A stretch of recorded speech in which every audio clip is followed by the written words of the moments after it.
Hi, Mr. Epstein. Thank you for being here. I have two questions, if I may. So the first, I saw that your clean water graph started at 1990, and then the clean air graph started at 1970. And we were talking about how correlation isn't exactly causation. So I was wondering how, if at all, did you factor or credit the reforms pushed by environmental scientists like the Clean Water and Clean Air Act? Oh, sure. So let's see. I just want to make sure. So you mentioned the air graph and then the water graph. Yeah, the air started Right. at 1970 and the water graph started at Right.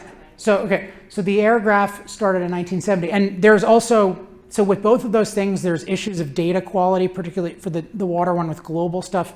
Data gets worse. But in general, I mean, there wasn't cleaner water before that. I mean, it was way lower before that. So I'm not trying to take some arbitrary place, but with the 70s, and you did have lower air quality before the 70s, and it generally improved. But so there's this question of to what extent does government get credit for improving air quality? And I would say it definitely gets some credit. And I'm not at all against air quality standards, provided that people are really weighing both the benefits and the side effects. So I think it can be good to have air quality standards as long as they can be done in a cost-effective way. I don't think it's good, for instance, to hold everyone in China to our air quality standards, because then people are going to freeze to death. And it's a lot worse to freeze to death than to have a little more air emissions than you would like. So I'm all for